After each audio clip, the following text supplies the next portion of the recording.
दोस्तों, जय हिंद, जय श्री राम। स्वागत है आपका आपके अपने यूट्यूब चैनल मैकेनिकल गुरुजी में। फ्रेंड्स, लास्ट लेक्चर में हमने वर्क डन कैलकुलेट किया था in case of close system, जिसके अंदर हमने different processes that is isobaric, isochoric, isothermal, adiabatic and polytropic process के अंदर वर्क को कैलकुलेट किया था, वर्क को डिराइव किया था। ठीक है, आज का हमारा टॉपिक रहेगा इन सभी प्रोसेसेस के अंदर अगर हमारे पास जो सिस्टम है वो ओपन सिस्टम है। ठीक है, ओपन सिस्टम क्या होता है? जिसके अंदर मास और एनर्जी, ठीक है, दोनों का क्या होता है? फ्लो होता है। ठीक है, तो ओपन सिस्टम के अंदर इन प्रोसेसेस में कितना कितना वर्क हमें मिलेगा। ठीक है, आज का हमारा टॉपिक रहेगा कि हम ओपन सिस्टम में इन प्रोसेसेस के अंदर कितना वर्क मिलेगा उसको कैलकुलेट करेंगे।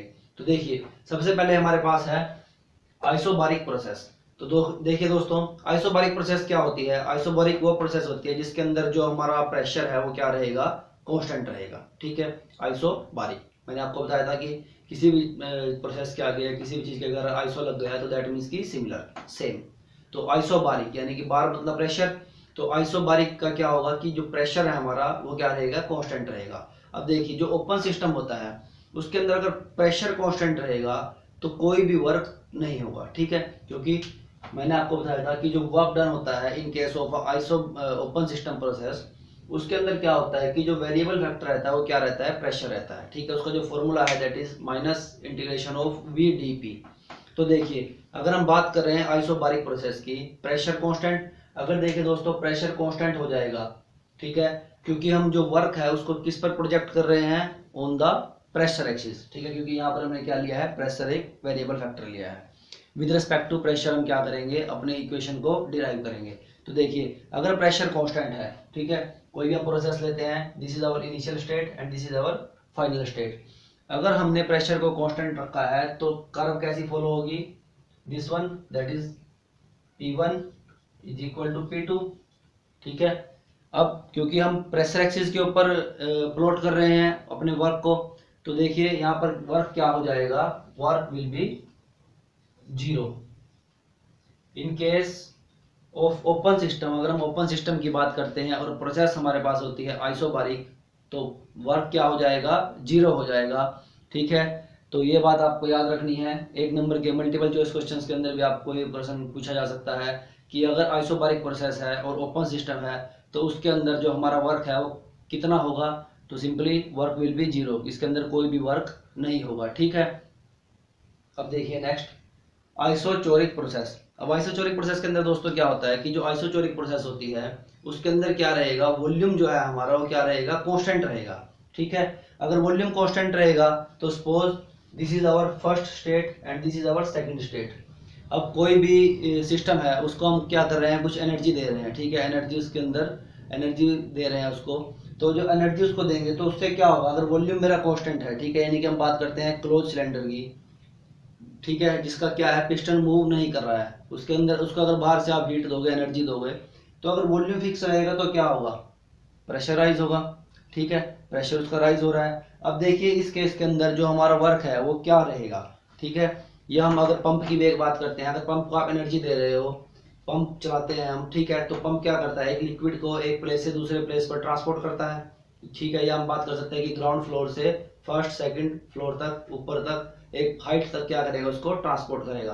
तो उसमें क्या हो रहा है कि जो वाटर का जो वॉल्यूम था या लिक्विड का जो वॉल्यूम था वो तो क्या है? कांस्टेंट है। ठीक है, लिक्विड के वॉल्यूम के अंदर कोई चेंज नहीं आ रहा है, बट उसका क्या हो रहा है? प्रेशर राइज हो रहा है। उसका क्या हो रहा है? प्रेशर राइज हो रहा है। अब प्रेशर राइज होने से क्या होगा? वो लोअर लेवल से हायर लेवल तक चला जाएगा। ठीक है, ट्रांसपोर्ट हो जाएगा।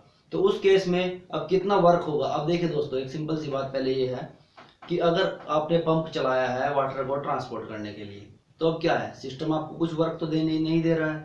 ठीक है, यहाँ पर क्या हो रहा है कि work is done on the system. ठीक है, तो इस केस में जो हमारा वर्क निकलेगा वो क्या निकलेगा? That is negative work. तो देखिए अब इसको हम डिराइव करते हैं। वर्क का फॉर्मूला हमारे पास है W is equal to minus V D P. ठीक है, इसको हम इंटीग्रेट करते हैं। W is equal to minus V को हम इंटीग्रेशन से बाहर रखते हैं, और जब dp को हम इंटीग्रेट करेंगे तो क्या आएगा? That is p। ठीक है, और जो इंटीग्रेशन की लिमिट्स हैं वो हमारी क्या रहेंगी? दैट इज p1 से p2। इंटीग्रेशन की लिमिट हमारी क्या रहेंगी? p1 से p2। अब हम इसकी वैल्यू को पुट करते हैं, minus we P2 minus P1। ठीक है, तो W क्या आ गया हमारा, W is equal to minus V P2 minus P1। यहाँ पर क्या है, P2 ज्यादा है P1 से। ठीक है, P2 is greater than P1। अब P2 अगर P1 से ज्यादा है तो P2 माइनस P1 का जो प्रोडक्ट, जो हमारे पास सॉल्यूशन रहेगा वो क्या रहेगा, दैट इज आवर पॉजिटिव। ठीक है, तो इसीलिए हमने क्या किया है दोस्तों, पहले ही क्या है, नेगेटिव साइन इम्पोज किया है फॉर्मूला के अंदर। क्योंकि जो हमारा वर्क है, अगर आप प्रेशर राइज कर रहे हो किसी भी चीज का, ठीक है, तो उस केस में वर्क क्या हो जाएगा, हमारा नेगेटिव हो जाएगा, क्योंकि work is done on the system, system के ऊपर वर्क किया जा रहा है। ठीक है, तो ये हमारा एक फॉर्मूला आ गया है किस केस में, आइसोचोरिक प्रोसेस के केस में वर्क डन का, अगर हम बात कर रहे हैं ओपन सिस्टम की। ठीक है, अब देखिए नेक्स्ट हम बात करते हैं आइसोथर्मल प्रोसेस। अब देखिए फ्रेंड, आइसोथर्मल प्रोसेस क्या होती है, आइसोथर्मल वो प्रोसेस होती है जिसके अंदर टेम्परेचर क्या रहेगा, through out the process constant रहेगा। ठीक है, अब अगर हम बात करते हैं ऐसी प्रोसेस की जिसके अंदर जो टेम्परेचर है through out the system constant रहेगा, ठीक है, तो उसका देखिए, अगर हम उसको पीवी डायग्राम पर ड्रॉ करते हैं, तो suppose this is our first state and this is our second state. अब देखिए, अगर टेम्परेचर कांस्टेंट है, ठीक है, टेम्परेचर को हमने क्या कर दिया है, कांस्टेंट कर दिया है। मैं इक्वेशन लिखता हूं यहाँ पर आइडियल गैस इक्वेशन की, that is PV is equal to MRT. अब देखिए यहाँ पर जो एम आर है, एम क्या है, मास, आर क्या है, कैरेक्टरिस्टिक गैस कांस्टेंट। तो एम और आर तो क्या है, कांस्टेंट है। ठीक है, और आइसोथर्मल प्रोसेस की अगर हम बात कर रहे हैं तो टी भी क्या हो गया है, हमारा कांस्टेंट हो गया है। ठीक है, तो आइसोथर्मल प्रोसेस के लिए, या आइसोथर्मल प्रोसेस जो लॉ फॉलो करेगी, वो हमारे पास क्या हो जाएगा, PV is equal to constant. ठीक है, PV is equal to constant, यानी कि यहाँ पर क्या हो रहा है दोस्तों, कि जो प्रेशर है वो डायरेक्टली इनवर्सली प्रोपोर्शनल हो गया है वॉल्यूम के, या हम इसका उल्टा बोल सकते हैं कि जो वॉल्यूम है वो क्या है, इनवर्सली प्रोपोर्शनल है प्रेशर के। अगर प्रेशर बढ़ता है, ठीक है, यहाँ पर क्या हो गया है कि जो प्रेशर है that is inversely proportional to volume, या volume is inversely proportional to pressure. अगर प्रेशर बढ़ता है तो वॉल्यूम क्या हो जाएगा, कम हो जाएगा। ठीक है, अगर किसी भी चीज़ का प्रेशर बढ़ेगा तो वॉल्यूम क्या हो जाएगा, कम हो जाएगा, और अगर वॉल्यूम बढ़ता है तो प्रेशर क्या हो जाएगा, कम हो जाएगा। इसको हम पीवी डायग्राम पर ड्रॉ करते हैं। देखिए, हम दो प्रोसेस की बात करते हैं, एक प्रोसेस हमारे पास होती है एक्सपेंशन प्रोसेस और एक होती है कंप्रेशन प्रोसेस। पहले हम एक्सपेंशन प्रोसेस की बात करते हैं। तो देखिए, this is our first state and this is our second state. ठीक है, एक्सपेंशन हुआ, सपोज एक्सपेंशन में क्या होगा, प्रेशर ड्रॉप होगा, this is our pressure P1 and this is our pressure P2। ठीक है, this is P1 and this is P2। अब P1 क्या है, ज्यादा है P2 से, क्योंकि एक्सपेंशन लिया हमने, जो इनिशियल प्रेशर है वो क्या है, ज्यादा है, और जो फाइनल प्रेशर है वो क्या है, कम है। और वॉल्यूम क्या होगा, देखिए दोस्तों, जब एक्सपेंशन होगा तो वॉल्यूम V1 V2, एक्सपेंशन होगा तो वॉल्यूम बढ़ेगा। ठीक है, यहाँ पर क्या हो जाएगा, V2 is greater than V1, V2 is greater than V1। तो अब देखिए, अब हम इस लॉ का यूज करके क्या करेंगे, वर्क का फॉर्मूला डिराइव करेंगे। ठीक है, तो देखिए यहाँ पर हम क्या करेंगे, अब हमारे पास जो इक्वेशन है वो क्या है, W is equal to minus V D P. तो हमने क्या करना है कि जो V है, ठीक है, वॉल्यूम है, उसको प्रेशर की फॉर्म में लेकर आना है। तो यहाँ से हम क्या करेंगे, V की वैल्यू कैलकुलेट करेंगे, V is equal to C by P. ठीक है, और ये जो वैल्यू हमने डिराइव की है V is equal to C by P, इसको हम क्या करेंगे, इस इक्वेशन के अंदर पुट करेंगे। ठीक है, इक्वेशन का आप नाम दे सकते हो कुछ भी, this is equation 1, this is equation 2। अब हम क्या करेंगे, V की value that is C by P इस इक्वेशन के अंदर, वर्क इक्वेशन के अंदर पुट करेंगे। तो देखिए क्या होगा, W is equal to minus integration of V की जगह हमने पुट किया C by P and dP। ठीक है, C हमारा कांस्टेंट है तो C को हम क्या कर लेंगे, आउटसाइड द इंटीग्रेशन।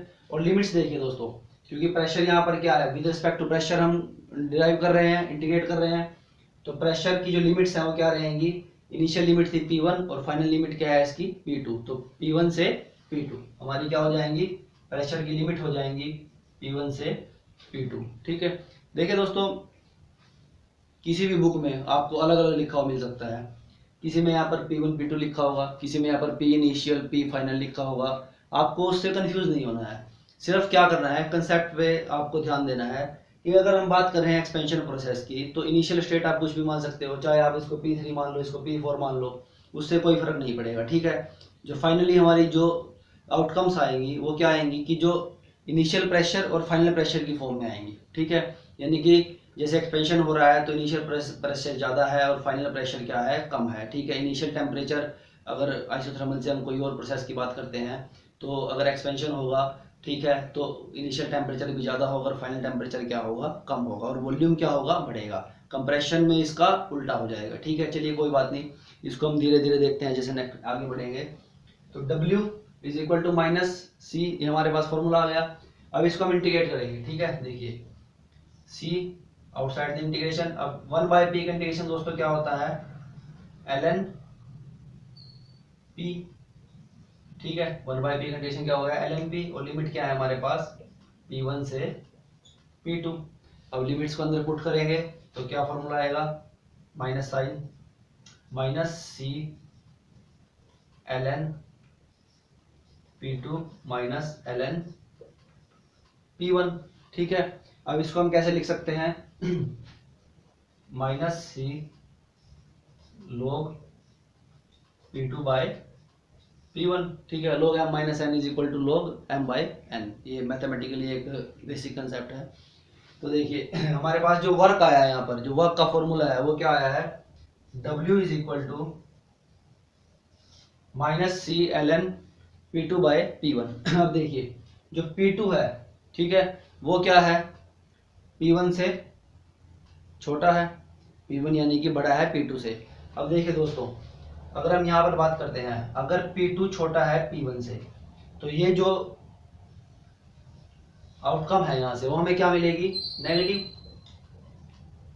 ठीक है, और नेगेटिव साइन हमने पहले इसीलिए इम्पोज किया हुआ है।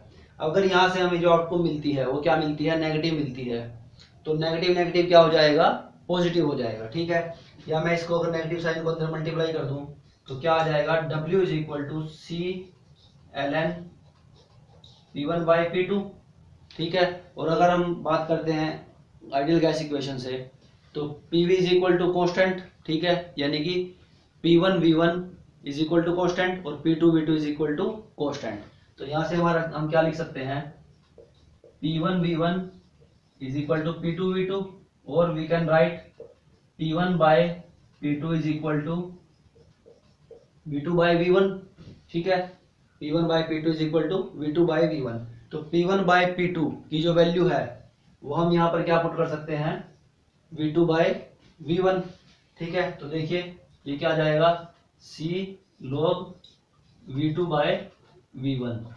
ठीक है, तो वर्क का जो हमारे पास फॉर्मूला आ गया वो क्या आ गया, C log V2 by V1। अब देखिए दोस्तों, this is the same formula as we derive in case of a close system isothermal process.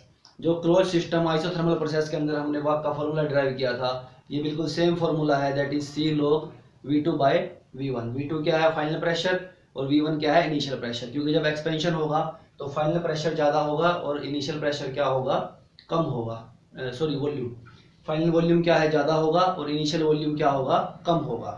तो एक्सपेंशन प्रोसेस के अंदर, ठीक है, अगर हम आइसोथर्मल प्रोसेस की बात कर रहे हैं तो उसके अंदर ओपन सिस्टम और क्लोज सिस्टम दोनों के में ही क्या रहेगा, जो हमारा वर्क है वो सेम रहेगा। ठीक है, मैं यहाँ पर लिख देता हूँ, in case of work done open is equal to work done close, this is in case of isothermal process.